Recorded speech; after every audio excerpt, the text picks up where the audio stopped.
How often do you come here? How often I come here? Every goddamn summer. Every summer. When I'm not beating people's faces up because I'm goddamn Orange Cassidy. Fucking jacked as shit. Press play. There's the magic finger. Pressing down. Yeah. The Wrestling Club with Darren and Brett. We've got a show that you'll never forget.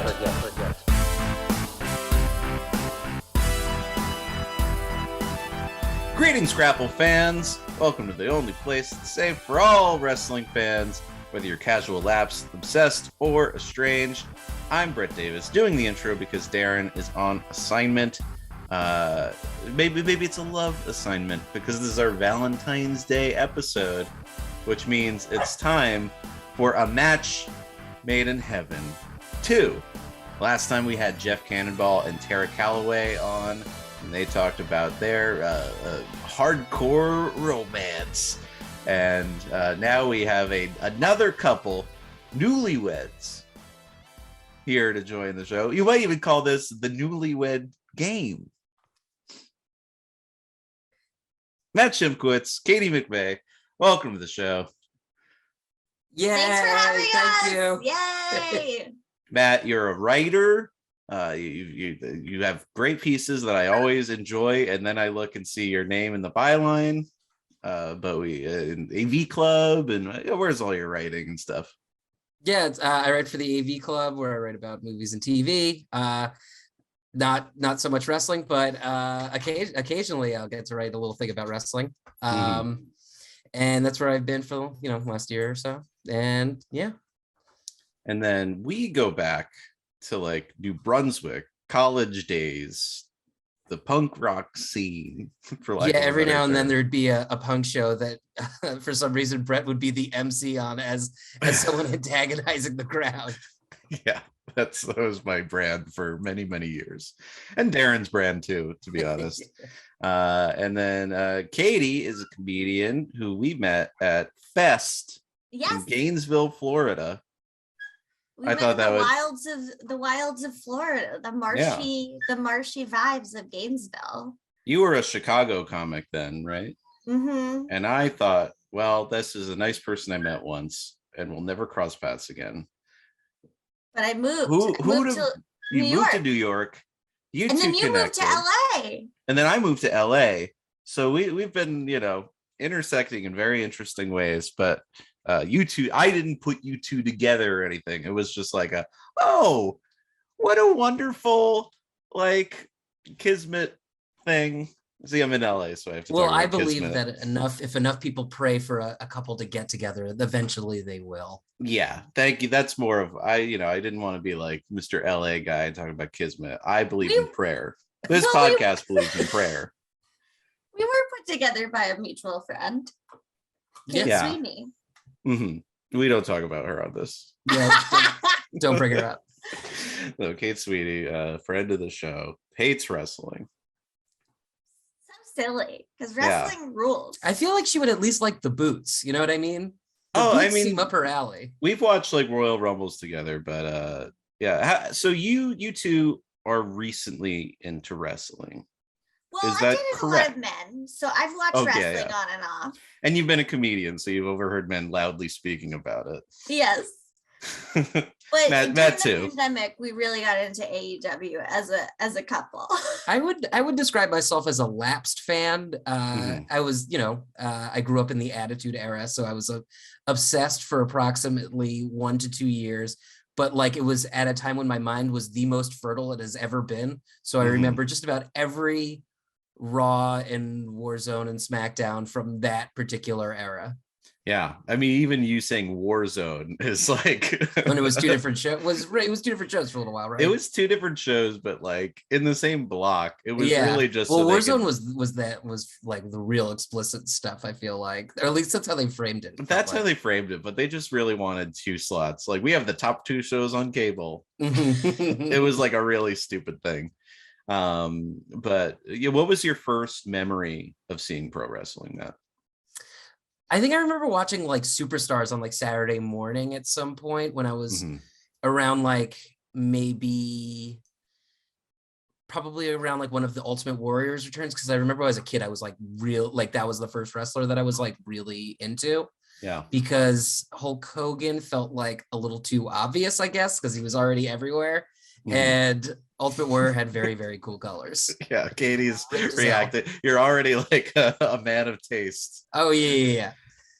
Yeah, Matt's pop culture those patterns today, I'm sure. I just think it's funny what children think is like as a child you begin to like develop your own sense of taste, and it's very funny. Yeah, I mean, I was the same way. I was like, Ultimate Warrior is cool. Hulk Hogan is the guy from like Speed Stick commercials.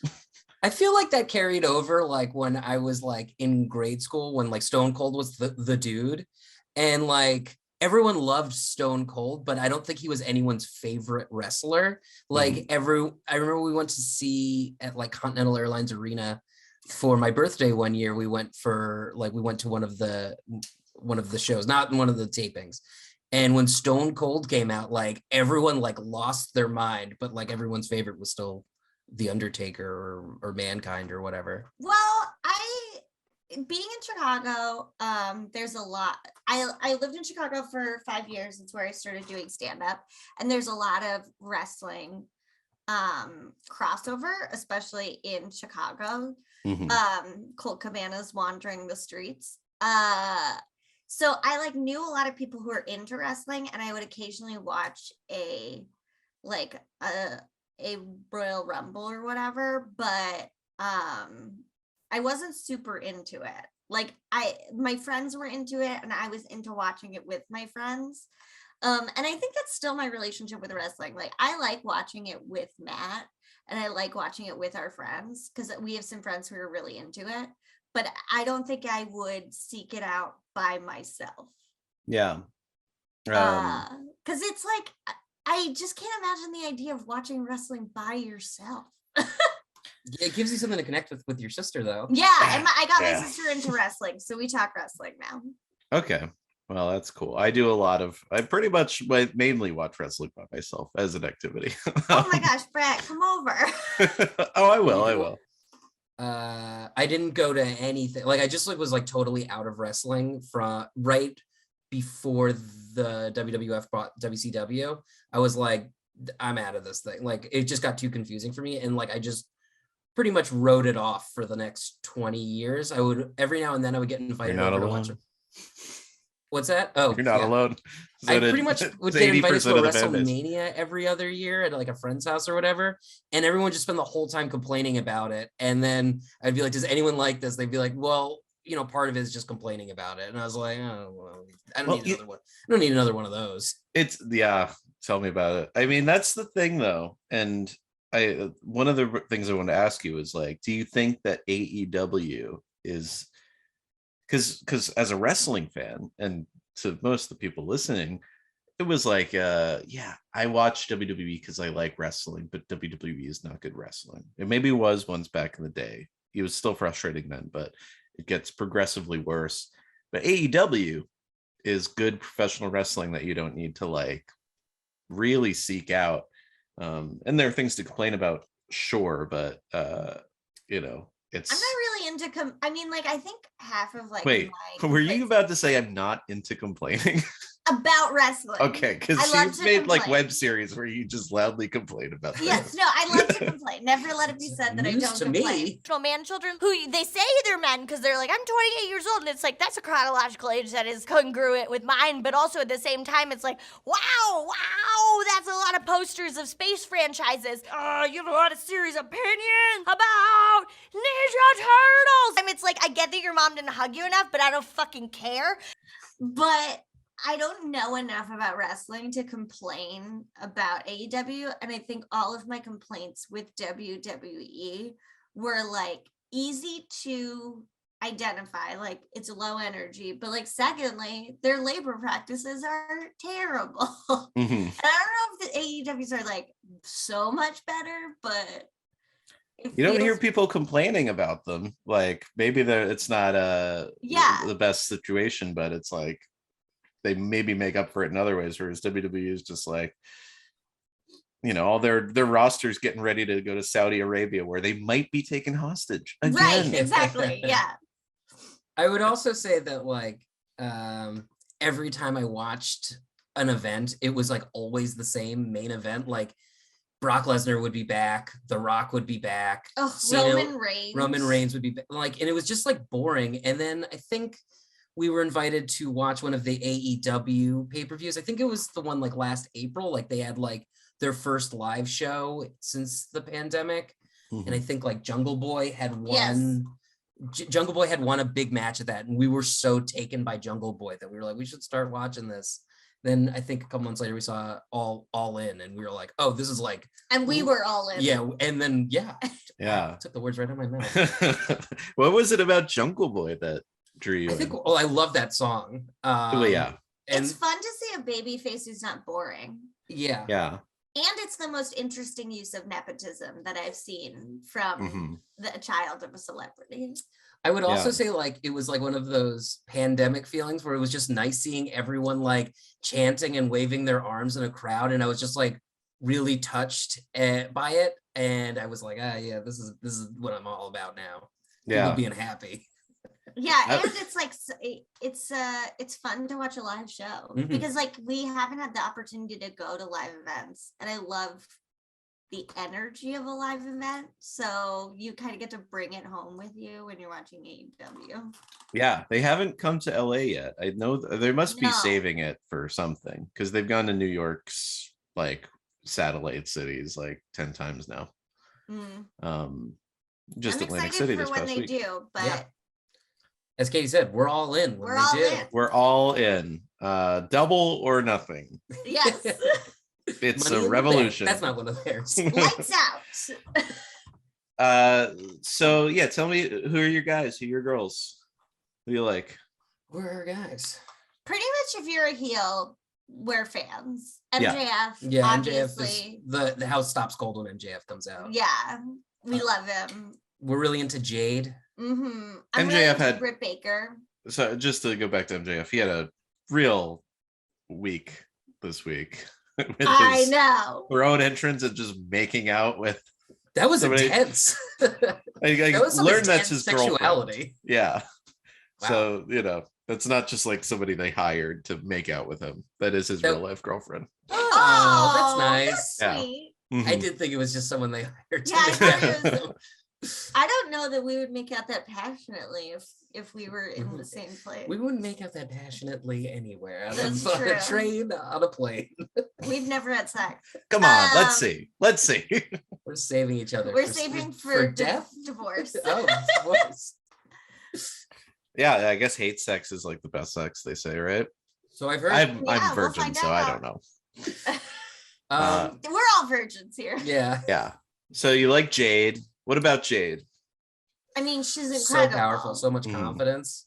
Yeah. Just like flexing and standing on people. Yeah, she's such a good wrestler. And like we saw her wrestle, I think one of the first matches I saw with her was she was fighting legit Layla Hirsch. And she like a match like that, because she's so tall and Layla's so small, could have been really boring. But like Jade really puts in the work to help the other wrestlers show off. Like it doesn't feel like just like she's like beating them to death. Yeah, I feel like every time Jade comes out, it should be like kind of like a Wardlow situation where he just like immediately gives you 3 power bombs and it's over.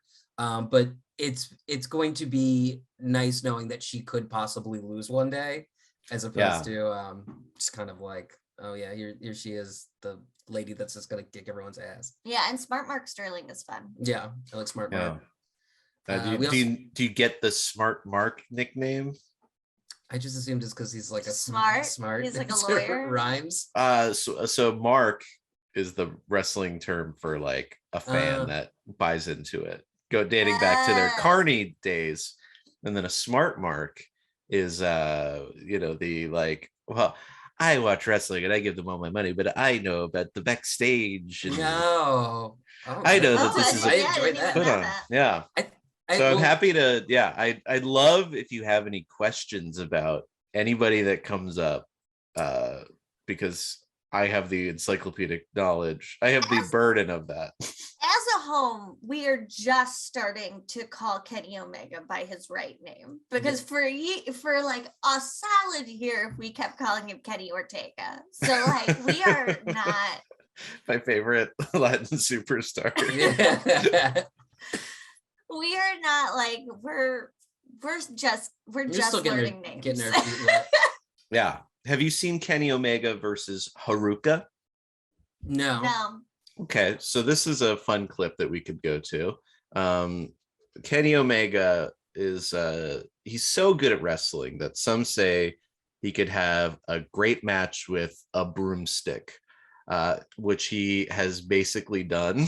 He's wrestled a sex doll. He wrestles with a broomstick sometimes, which gave him the nickname he had the nickname the Cleaner, and he started carrying a broomstick to the ring. So he was a wrestler in Canada, had a stint in WWE that he didn't enjoy, and then he was like, you know, fuck it, I'm gonna go to Japan. I'm gonna go to the weirdest Japanese wrestling company, and I'm gonna do this weird match with a 9-year-old girl. Oh my gosh.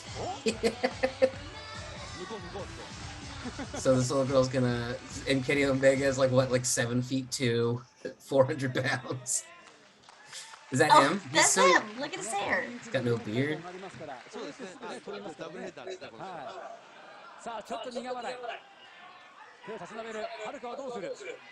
Oh. どうしたもんだと、どうしようかなと、このケニー・オメガ。さあ、試合が始まりまして3分。おお、蹴り一発を右に張りて左、右。おお、右。強烈なキックが入りました、はるか。さあ、ロープに送ろうと懸命。無理ですよね。さあ、捕まえてしまいました、髪の毛を使う。これには病院だ。髪の毛ありませんね。ロープに送る。さあ、今度はどうする。 Oh wow. Oh my god, don't, no, oh no, no, ah! Yay! This is so great.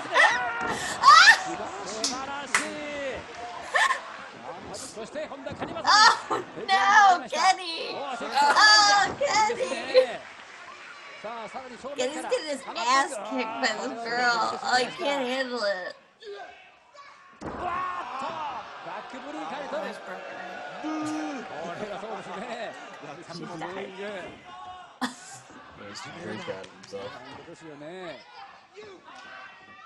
So that's Kenny and Haruka. I loved it. Great stuff. Really incredible stuff. Yoshihiko is the sex doll he wrestled, who is in this promotion, DDT, the Dramatic Dream Team. Why it's called that, I don't know. But Yoshihiko is like a top star, and no one ever mentions that it's a sex doll. And it's just like, That's awesome. yeah, one person's job to kind of come out and carry the sex doll, and they're just like a puppeteer hiding. And then once it gets in the ring, it's up to the other wrestler to see it through. But yeah, so Kenny has wrestled Yoshihiko. He's wrestled Haruka, who's a wrestling club favorite. There's a lot of great Kenny Omega stuff if you do some digging. I mean, he's such a big nerd. So if any of that stuff appeals to you, you know. Definitely. I mean, I think that's what appeals to us in general about AEW is it's like, it's so fun compared to WWE. It doesn't take itself too seriously. Yeah, I was really taken with Orange Cassidy the first time I saw him wrestle because it was like what you're describing with like wrestling like a little kid, where it's like acknowledging like the artistry of like selling this stuff in like such a unique way, in a way that I've just never seen before. Like just to be like an anti-energy wrestler is just the total opposite of what I would have assumed anyone would ever try, let alone like put at the top of a bill on a pay-per-view. So I was like, this is definitely different than what I am used to assuming the WWE would be, which is, you know, movie stars basically now. Just I mean, Kenny's cool because like some people it's like, oh, you know, I wrestled in ROH and PWG. Kenny has wrestled at UCB. But yeah, he wasn't always calm, cool, and collected. I have another clip to show you that maybe you've seen, maybe not. This is Orange Cassidy. I guess he had a fun night. I think it's down in the Jersey Shore. Hell yeah. So let's take a look at this.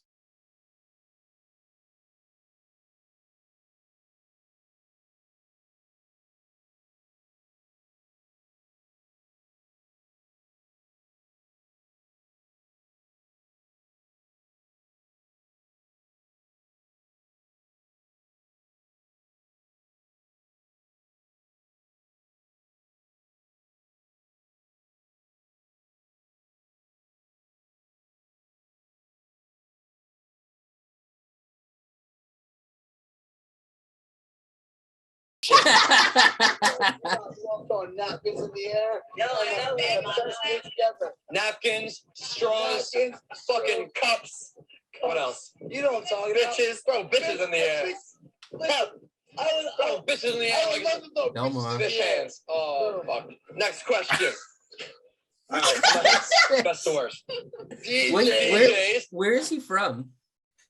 I think Because he's from wherever, technically, right? Like, that's or true. whatever. I'm like, why don't I know that immediately? And it's because it's not Parts his gimmick. unknown. But I think he's got roots in Philly. That's what that's what I thought. That makes sense. I I like when they do the little kiss. Yeah, I like that. Very nice. Adam Cole, former guest on No Reservations. Oh. I mean, no reservations. Oh. Along with Britt Baker, they have dinner with Anthony Bourdain in one episode.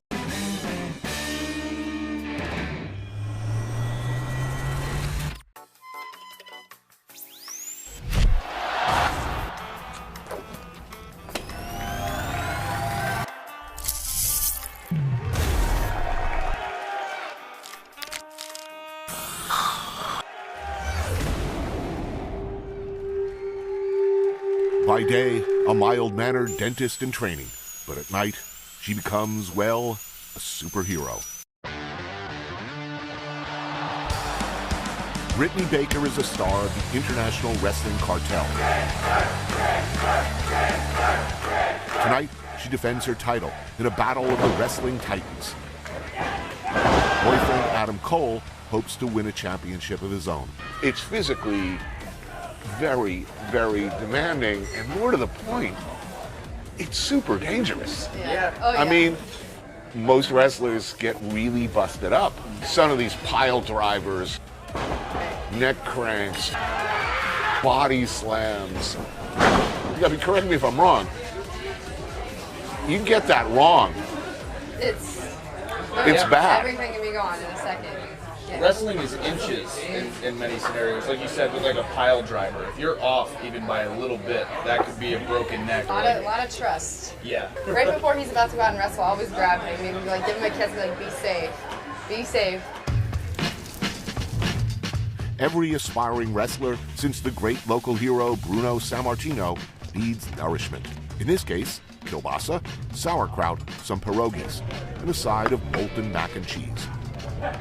Oh, I should ask. Are you the heavy? Is it the heavy or the what's the bad guy called? The heel. The heel. Yeah. Are either of you the heel or are you the? She's a big baby I'm a face. mega I'm a baby big face. heel. Yeah. So I'm babyface is who everybody wants to win. Yes. You're a heel? I am. So what qualities is one looking for in a heel? It's just being someone that an audience member either doesn't want to be or wants to see get their ass kicked. So overconfident, Yep. narcissistic, Yep. sneaky. It's good. Yeah, exactly. You might be, you got it. You could be a great heel. tomorrow. Yeah. Comes naturally. I also like Dante Martin. I like Oh, that guy yeah. a lot. He's really good. And Oh, Sammy. yeah, Sammy Guevara. There's very few people we don't like. Yeah, Who don't you like? We've been pretty impressed with just about like everyone. Yeah. Like the people I guess that we don't like are the ones we don't remember. Yeah. But we're still like I guess like there's like a lot of like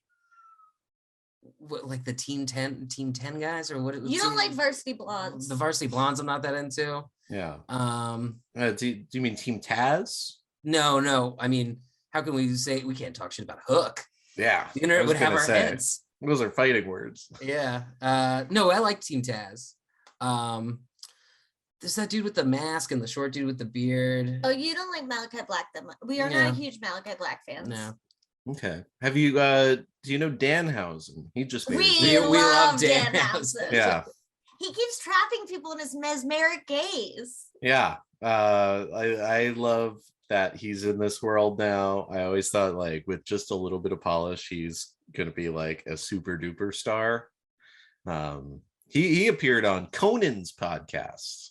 Oh. If you want a little more insight on who that guy is. If Conan O'Brien was possessed by a demon, that's what it gets described as, because I'm heavily influenced by you rather than other wrestlers. Yes. You mean of the wrestlers, I'm the one that's influenced you the most? Yes, of course. That's fantastic.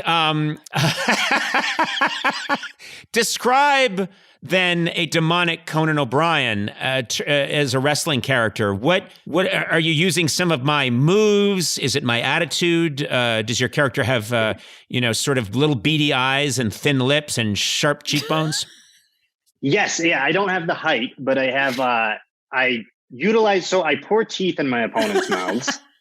To disorient them. Pour what in their mouth? Human teeth. You pour human teeth into the mouth? Amazing. I love how people see that and go, oh, that is so Conan. That is. No.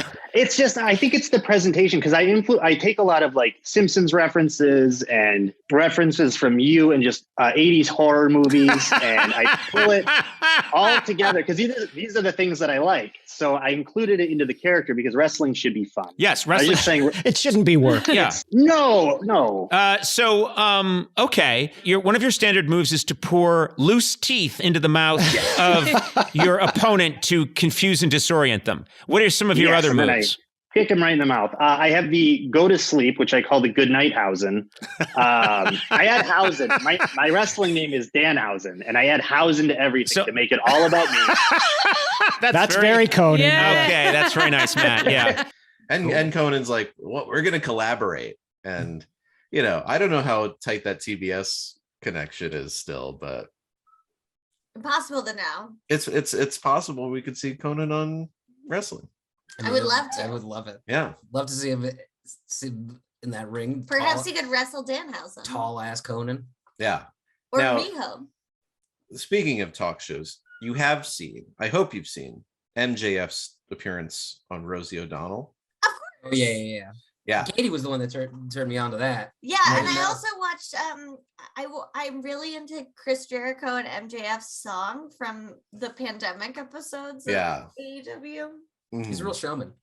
Have you seen the Acafellas? No, I know about the Acafellas, but I've not seen them in action. Well, let's take a look at the Acafellas. Acafellas. Our first song was "Don't Stop Me Now" by Queen. Hell yeah! Night of acapella. Oh no.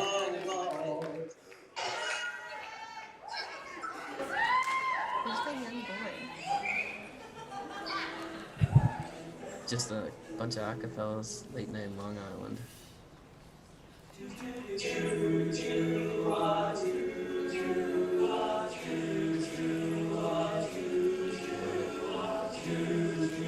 Oh. Yeah, there he is. He's so big.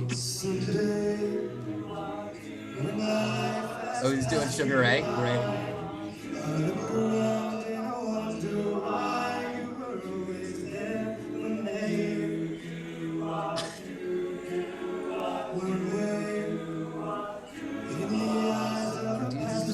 Is this like from when he was like a teenager? Yeah. He's only like 25, right? He is in high school in this, and it's one's from 2013. He was the quarterback. I don't know. Remember his big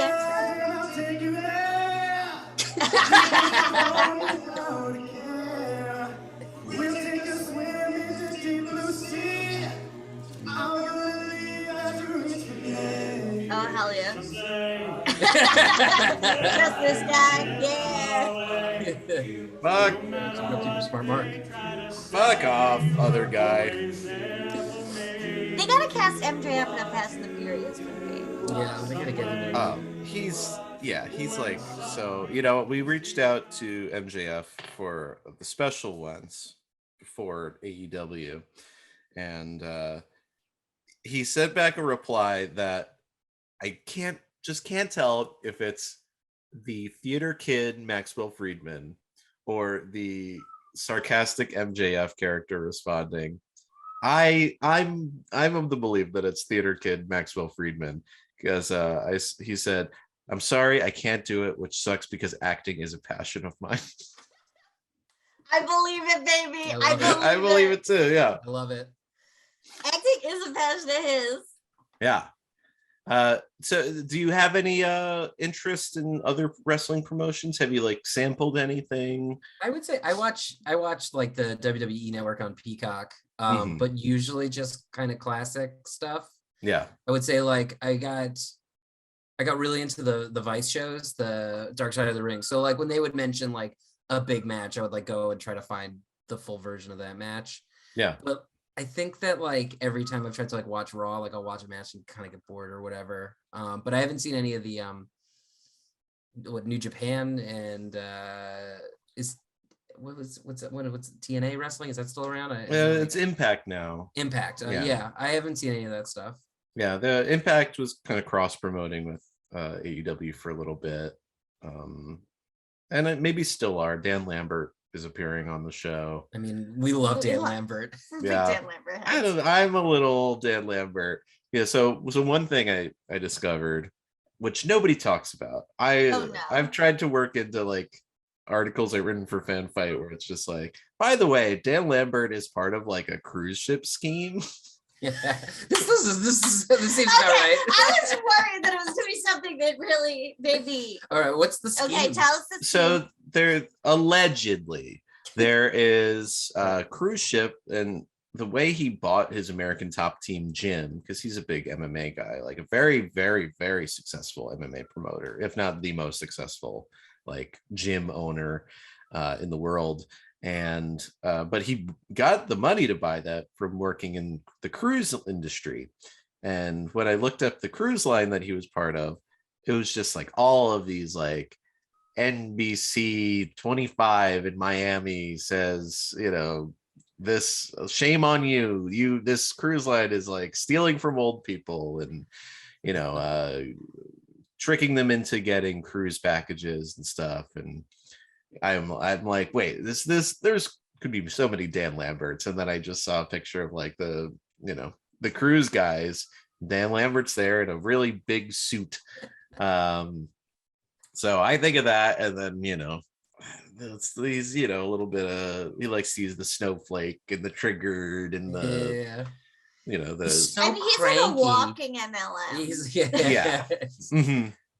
Like he is Amway. He's just like a sentient grievance. Yeah. It's really, I just find like his work on the mic, I find so impressive how quickly it's the same with MJF. It's just like how quickly he can like insult so many people without like skipping a beat. It's just like very impressive to me. And I find both of them to be really, really funny.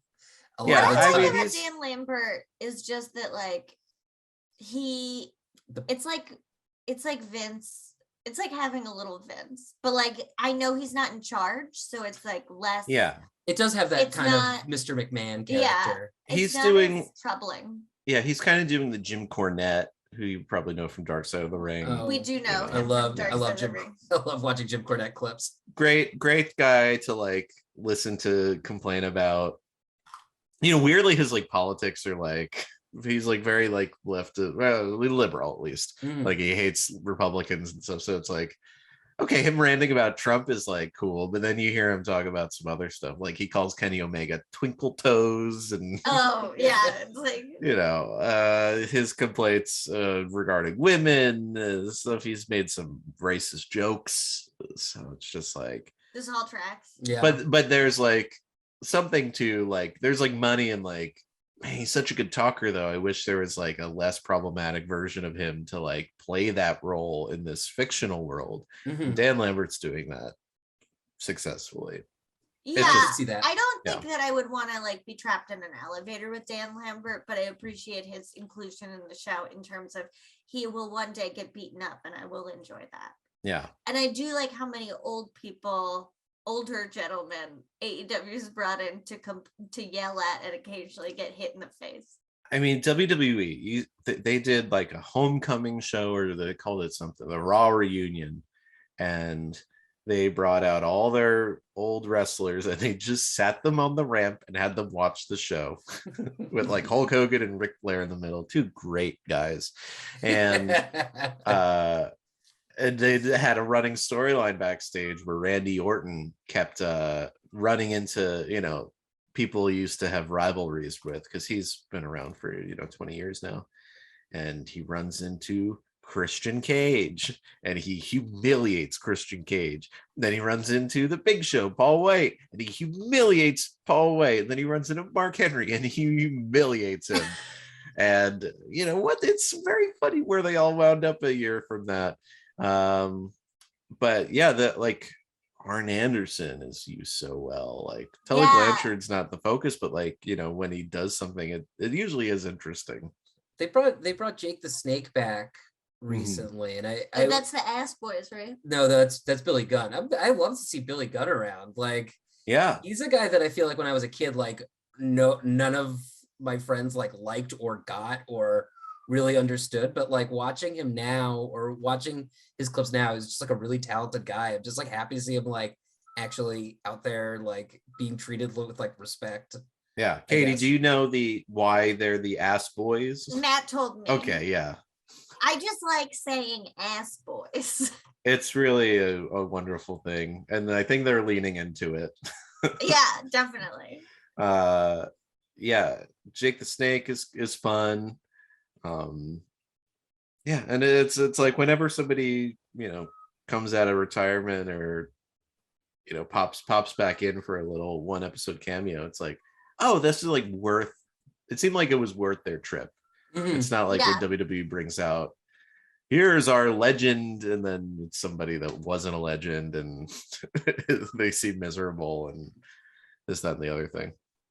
Yeah, it all just feels very like I'm here out of my obligation to be here whenever something like that happens, and there's just a lot more fun when we watch AEW. It feels like you're watching a party more often than not. And I feel like every time we watch it, we're just like, we're always like turn to each other and be like, wow, this is really good. Like because the matches I've seen with WWE are only really good for pay-per-views, and then the rest of the matches are like kind of not. Yeah, I feel like even when I was a kid, I was like very hyper aware that like every Raw was just an advertisement for the $30 pay-per-view at the end of the month.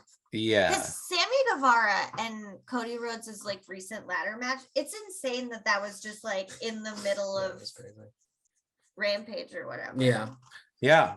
They know. I mean, WWE has had, you know, good TV matches for sure, but especially now they are just on this formula that I cannot watch WWE for 6 months and nothing really will change, and I won't be confused by anything. Where it's like back in the 90s, like if you went away for a few months and you check back, and then it's like, oh, what is that person's there? This person's there.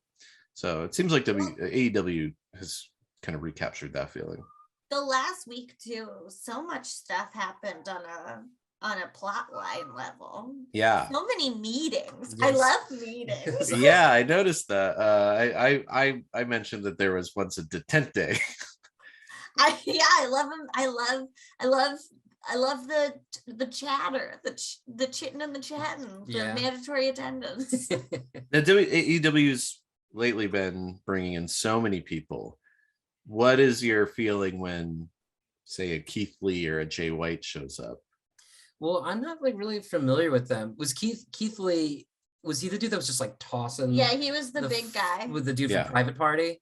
Yeah. Yeah, he was just like tossing that dude around. I was loving that. Like he like caught that dude like on his shoulders. Like we know basically nothing. Yeah, so like we're just like when they've been bringing in like those dudes with the with like Adam Cole's clique, all those guys from another promotion, and I don't know them, but everyone seems excited. So I'm usually like, oh, this guy's probably good. I don't know.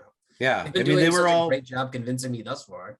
They were all really good independent wrestlers.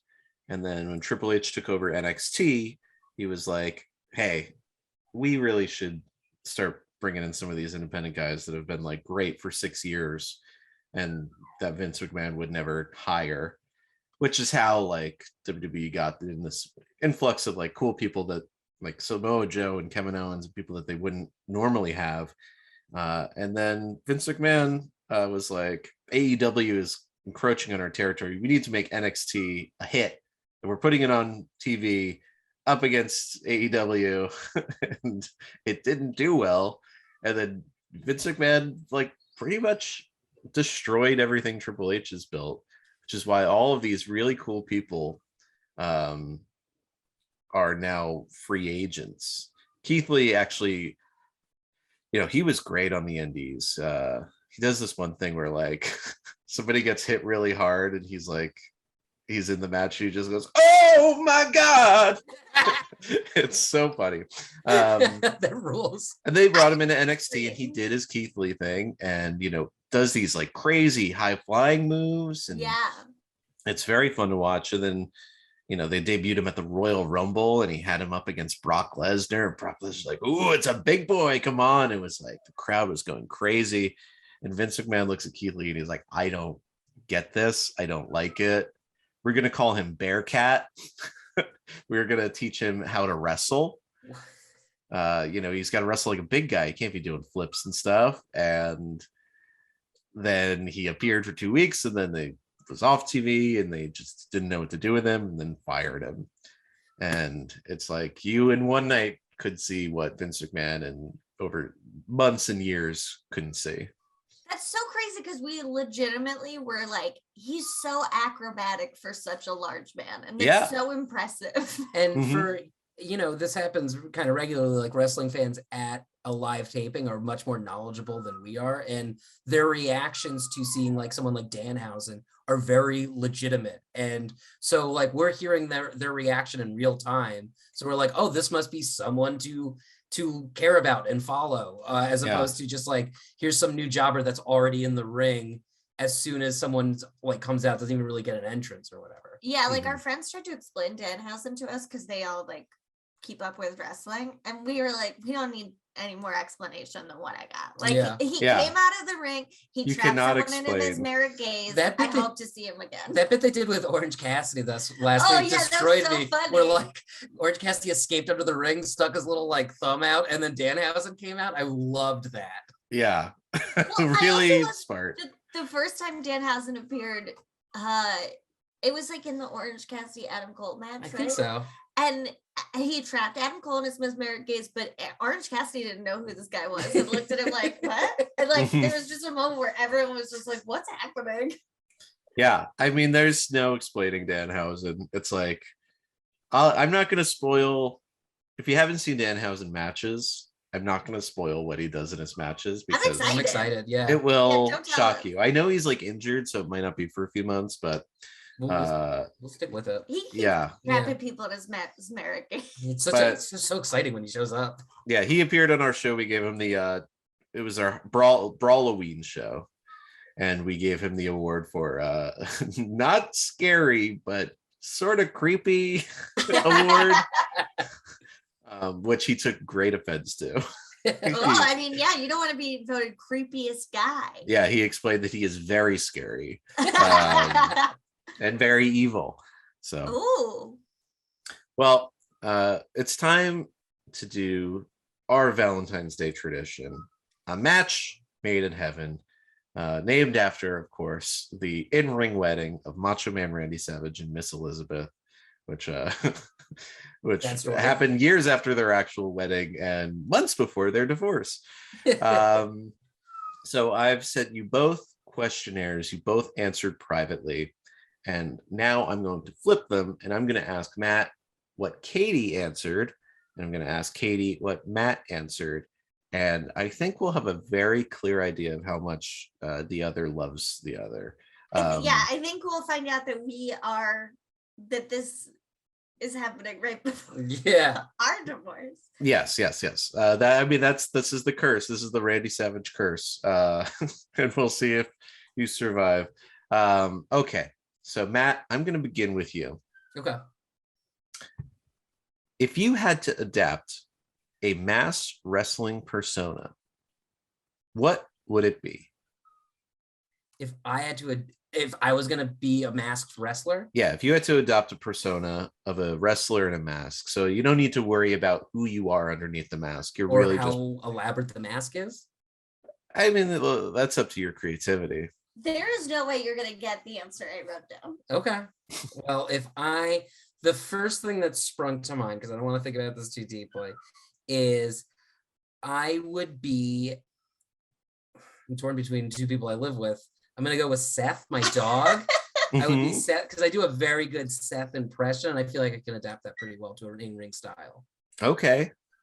Lots of great wrestling dogs. The Moon Dogs, they came to the ring and had big beards and ate bones.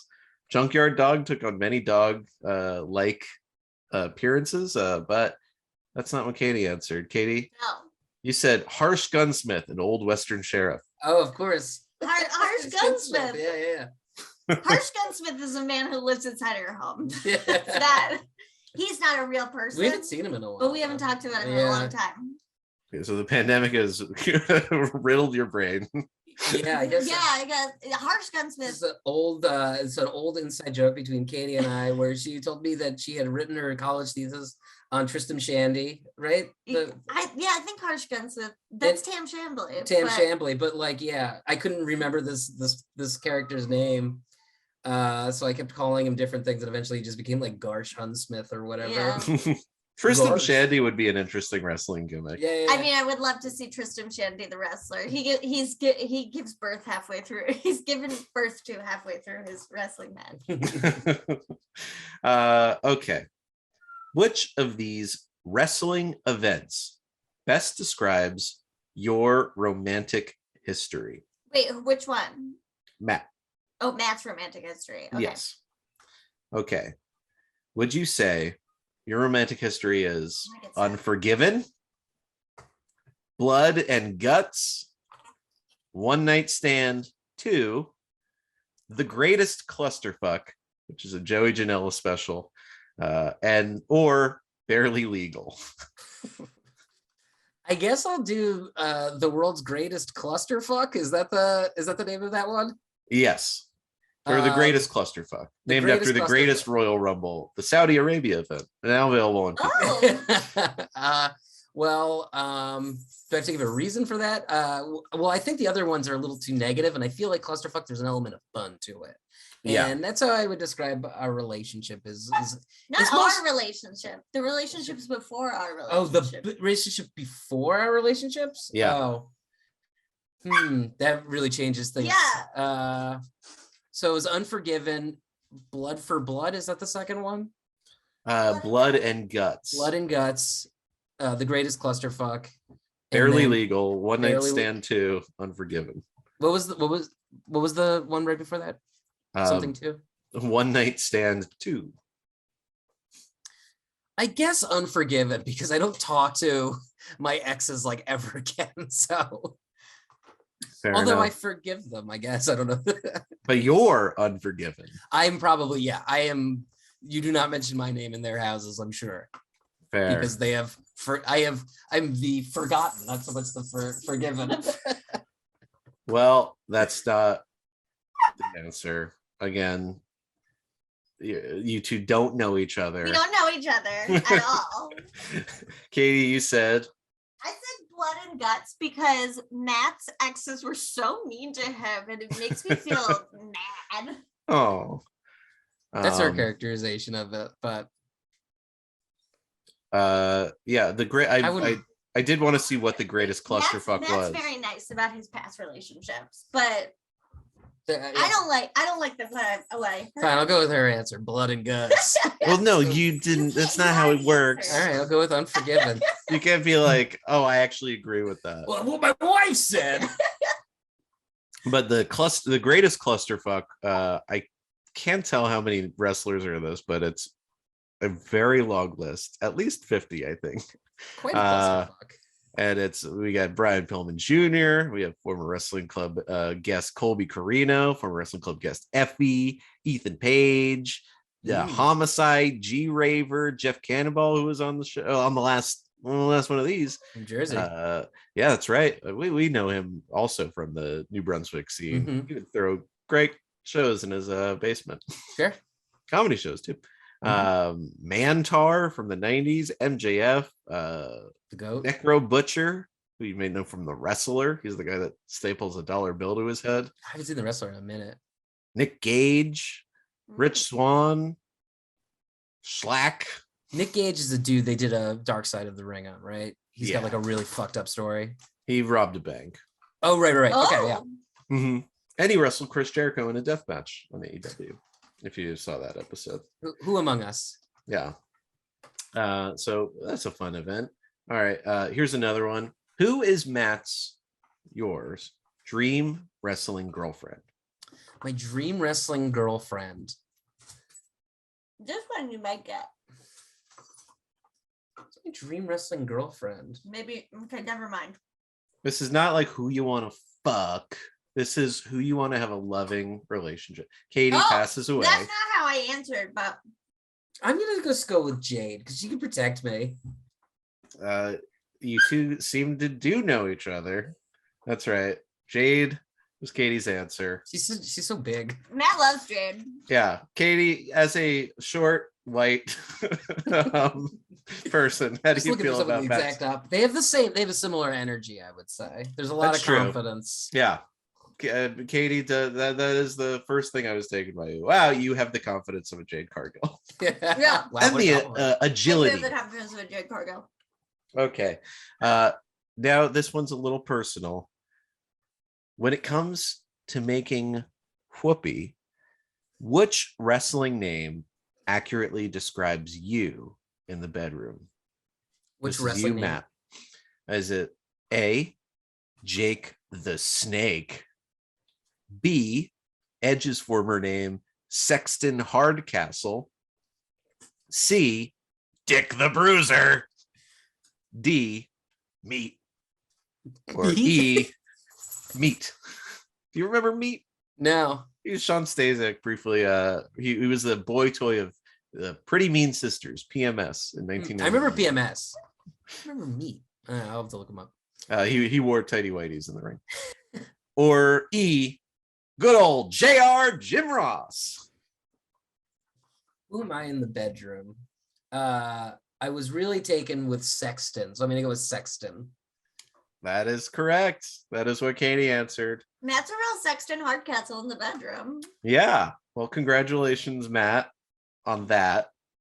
Now I'm gonna flip this, Katie. Well, don't look at them now I want to remember them. Well, I don't want to know them. Okay. I want to guess. Katie, now we go to you. Who is your biggest crush on in AEW? In AEW? Yes. Dr. Britt Baker, DMD. Matt, did you answer said, that? That's not what Matt said. Okay, wait. Let me try one more. Although, all right. Anyway, I will say the way Matt answered this is a little tricky. But the question is not who would be your wrestling boyfriend, just who's your little crush. Who do you go? Do you want me to answer? Yeah, tell me who. I would assume the Young Bucks because you're so I taken do through love their the little Young kisses. Bucks. I do love their little kisses. Do you like their old all of these dangly are earrings? The thing is, I am horny for a lot of people, so it was hard for Matt to pick this one. Who else are you horny for in AEW? All of the people I've mentioned, Jade, Dr. Britt Baker, DMD, Thunder Rosa, you like? Thunder Rosa, MJF. Oh, Adam Cole. Adam Cole. Yeah, who isn't? Yeah. Well, do you like their little dangly earrings? Yeah, of course. Beautiful hair. Yeah, I love their hair. One little tidbit you might know about Jay White is his nickname is Switchblade, and when he wrestled in New Japan Pro Wrestling, and his videos would always have him like observing knives and like cutting things. It was very artistic. But Chuck Taylor, one member of the Best Friends, just called him knife pervert. Is it the Kentucky Gentleman? The Kentucky Gentleman. Yeah, okay. He called him knife pervert, and the little dangly earrings, they've been knives. So they've been teasing this for a little while now. Oh, and when he appeared, he said, "Nice earrings." So, yeah, Jay White, Switchblade Jay White. I predict will be another one of those crushes. Very dreamy. I mean, I love the Young Bucks. I love what they're doing. Yeah. All right. What is your biggest pet peeve in wrestling? My biggest pet peeve in wrestling? Mm-hmm.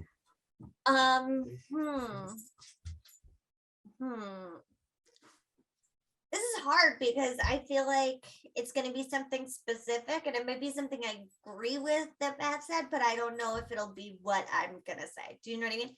Yeah. I'm going to say my biggest pet peeve in wrestling is you know who else I have a crush on? The Bunny. My biggest pet peeve in wrestling is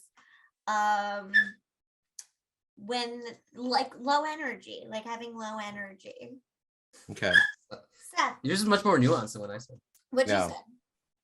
Someone who is not low energy, Tony Schiavone.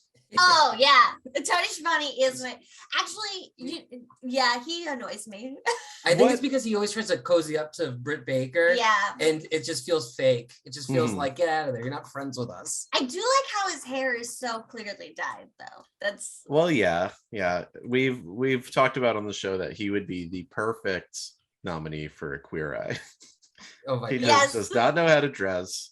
I love his weird earring. His earring. His earring's one of my favorites. The little diamond. Okay. Katie is gone. I'm back. Sorry, we're having our dog is being so annoying.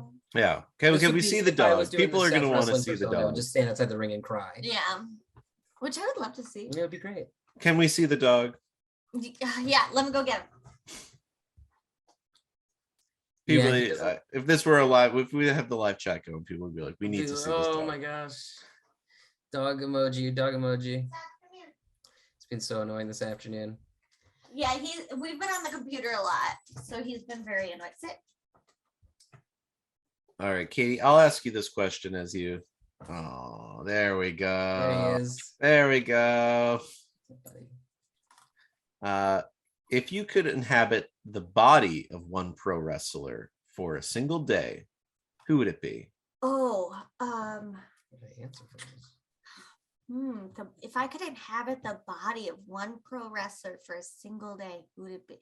Oh, I don't know if this is going to be your answer, but Wardlow.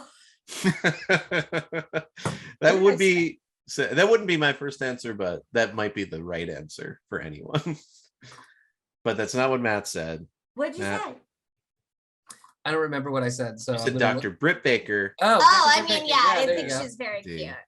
But I would rather, That Now, makes sense to me. the big question is, Matt, do you think she would have done it on a Wednesday or Thursday? Because Thursday, Britt Baker's getting in those mouths in Pittsburgh. She's drilling. She's shaving down some enamel, whatever. Does she actually work at like a practice on Thursdays? Yeah. I mean, I don't know how frequently she does it now. That's but incredible. She was a very active dentist. yes, for I much knew of her that wrestling when she career. started. Britt Baker was one of the first things I was interested in about AEW because she's a dentist. If I could, I would say Katie would be more psyched to be dentist Britt Baker than wrestler Britt Baker. I think. Yeah, I can't take a punch. Yeah. All right. Now, here's our final question of the game. Which wrestling theme accurately describes your relationship? Is it Toxic, the theme to Toxic Attraction? Glorious Domination, the theme for Bobby Roode? WAP, the famous Megan Thee Stallion song that is soundtracks the entrance of Bussy in GCW. Grab Them Cakes, Junkyard Dogs, both theme song and he I'll show you. Grab the kicks in a bit. Or Untitled by Isaac Yankem, DDS, another wrestling dentist. I'm gonna say grab the cakes. That's not what you said? No. You said I said Untitled, but I listened to the songs. I knew it was gonna be. I listened to the songs. The song definitely is like much more accurate of our relationship because it's very calm, except for like an underlying like screaming and yelling. Yeah, let's play a little bit of the theme for Isaac Yankem, who is actually Kane. We'll play his talk about a guy that has great politics. There he is. He's like the mayor of some town too, right? Like Minnesota or something. Yeah, he is the mayor of Knox County, Tennessee. Oh, wow.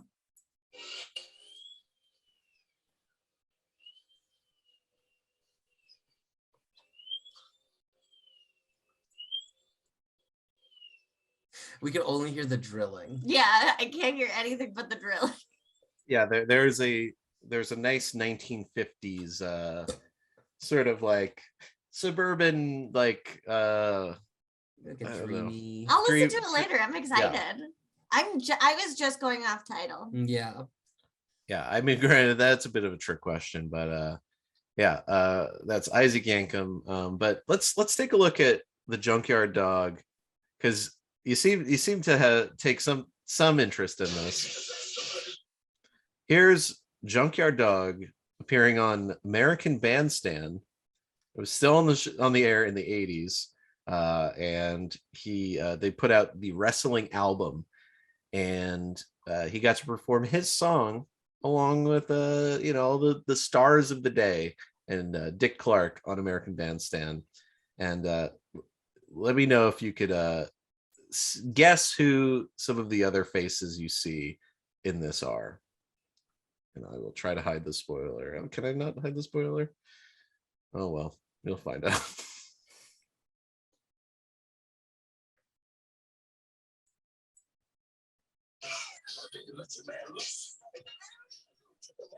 Oh, I've seen this.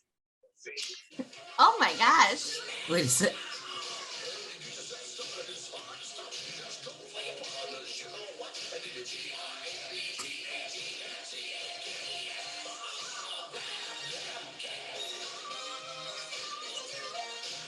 Wow. I mean, this song is a bop, dude. I think you might change my tune.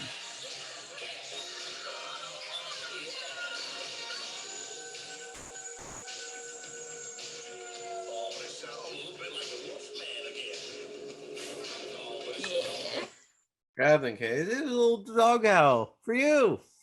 For you, Seth. You like the Junkyard Dog? Yeah, could you tell who else was part of that band?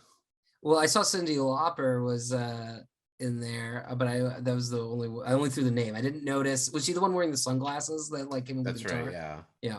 And I believe Meatloaf is also in there. Oh, really? They didn't credit him. Yeah, well, they were secretly contributing to that project. But yeah, that's the Junkyard Dog. Well, like this one. Do you feel more secure in your relationship or less secure? More. Yeah. Okay. Then a match made in heaven. We're gonna talk through these answers. Yeah, we're gonna figure it out. Next time you see us, we're gonna know each other better. It's nice to identify what the problem is and then work from there. And clearly, you know where your strengths and weaknesses are, and if we do this again, I think you'll be stronger for it. I think so. Yeah. It's so nice to be on this Valentine's Eve. Yeah, we're gonna get counseling to figure out how to answer these questions correctly. Yeah, I mean it's not necessarily a problem. Sometimes it's best to identify the issue before it becomes a problem. And I saw some issues here. Yeah. I don't call them problems. I call them pre-solutions. That's what I call them. Okay, MJF. Matt's taking a business class. He's taking a night MBA. Oh, congratulations. Thank you. So any hopes, anything you want to see in wrestling? I think now I'm just really excited to see Danhausen go at it. I'm really excited for that. And I'm excited for I guess I'm excited for like the next pay-per-view. I'm like, it's been a while. It feels like it's been a while since they've had one. So I feel like they're building towards something exciting. So, and if these are the things they're doing and not pay-per-views, I'm very excited to watch CM Punk and MJF wrestle in a pay-per-view. I'm excited for Wardlow to turn on MJF already. Yeah. I feel like that's like prime.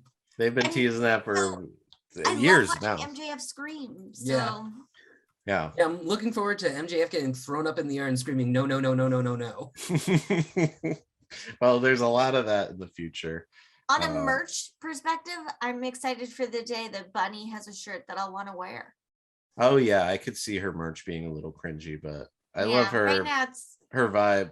The three of them, the Butcher and the Blade and the Bunny. We had a photographer brainbuster here, and we just kept talking about how aesthetically they are also pleasing and interesting looking. Absolutely. Yeah. The three little freaks. Yeah, so freaky. Really unsettling. They're knife perverts too. Yeah. They were knife perverts. Yeah, seriously. Definitely knife pervert. I mean, that all-out match with the Bunny and Thunder Rosa and stuff was so intense. Yeah. Mm-hmm. And Penelope Ford, and then I don't remember who the fourth woman was. Yeah, that was just a random like Dynamite or Rampage. I think. Yeah. But, yeah, that was insane. Well, do you guys have any plugs? Anything we should look out for? You can read my writing on the AV Club. You can follow me on Twitter at Katie McVay. Oh, wonderful. Well, thank you so much for being part of our second Match Made in Heaven. Darren will be back from his sexual assignment. He's been assigned to have sex. I had a job for him. But he'll be back next week. You can check me out, Brett Davis, RIP. I'll be doing shows and stuff, but I can't think of any right now. And I don't know Darren's intro or outro. He says it really fast and he reads it every time. So I'll thank Steve D for the music. Thanks to Isaiah for producing The Man Upstairs. And also thank you for listening. Check us out on Instagram at Wrestling Club WFMU, on Twitter at Wrestling_Club_ and anywhere else you think we're probably there. All right, thanks for listening, and thank you, Matt and Katie. Goodbye. Bye. The Wrestling Club with Darren and Brett. We've got a show that you'll never forget.